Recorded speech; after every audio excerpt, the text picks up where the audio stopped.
Just a few days ago, I saw a tweet from a congressional candidate, Nabilah Islam, who's been on the show before, and it was about how she wanted the FEC to allow her to spend campaign funds on healthcare, which makes a lot of sense because if you're running, especially for the first time, running for an office like that, you generally have to stop working. You are burning through the money that you have.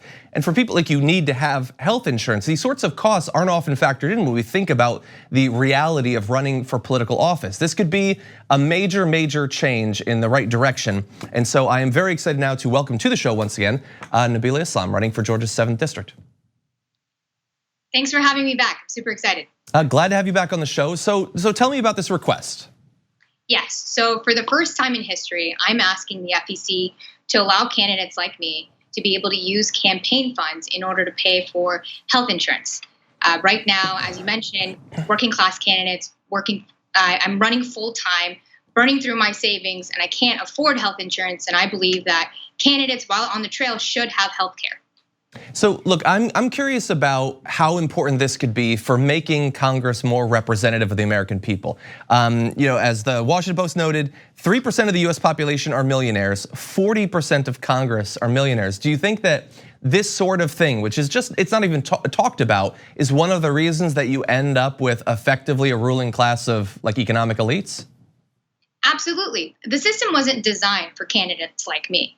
As I mentioned, these are structural barriers that prevent people like me from running for office. I saw when I rolled out with this FEC,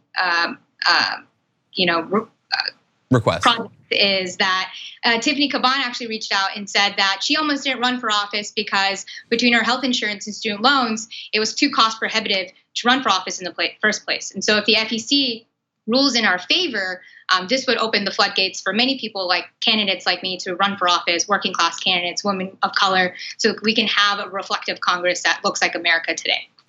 Do you expect that you will get a response from the FEC in a time frame where it would actually be helpful for your race? I'm hoping so.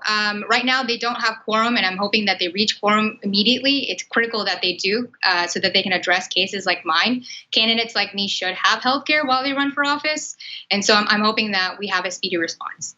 This sort of reminds me of a story I remember from a couple of months ago, and I apologize if I'm wrong. I believe it was about Rashida Tlaib's her first run, where she had asked her campaign something along the lines of getting a loan to be able to pay for rent to cover while she's running. And it didn't blow up into a big scandal or anything, but the right was like trying to make it a scandal. When the scandal, from my point of view, should be that if you're running, and it's not like you're running for a month, AOC was campaigning for like 18 months, not able to work, how were you supposed to pay for rent and healthcare? Your kids need to be watched, those sorts of things. So tell me a little bit about your experience running. How significant are those sorts of economic hurdles? Oh, they're huge. I mean, the system thinks that you need to be a millionaire in order to run for office. And so I'm draining through my savings, having to pay for rent, utilities, eating ramen and biryani every week. That's the only thing that I can afford.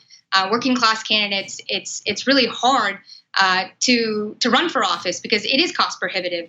And in fact, you can't even use campaign funds until you qualify. I've been running for a year now, and my qualifying period isn't until March. And so you have to wait that long in order to be able to even take a salary. Nabilah, it's JR. So we focus a lot of times about the health of candidates. We talk about Bernie Sanders' health issues. When Hillary was running, there was that fainting episode, and it becomes a negative if someone actually has a health problem. You would think, I'm not sure if you would use that part as far as your pitch, but if you want candidates to be healthy, maybe we should make sure we have avenues to make sure that they're healthy. Maybe to continue on, since that's always a negative if they can't continue on. But on top of that, it made me wonder, there's staff that works for you, obviously, in any campaign.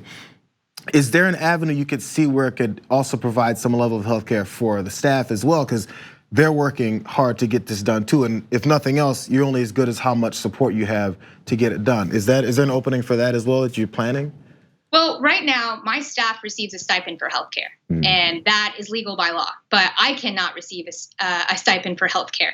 So that's what I'm asking the FEC is I'm asking them if I'm able to use campaign funds in order to pay for my healthcare, because we should have healthy candidates. I'm shaking hands every day on the campaign trail. So I'm terrified of catching the flu or something like that, and having to go see a doctor, which would put me in medical debt. And so this is something that's critical to have on the campaign trail, most definitely. For more political news breakdowns, interviews, stories of activism, and me trying my hardest to care about the occasional big celebrity news story, subscribe to our YouTube channel at youtube.com/thedamagereport.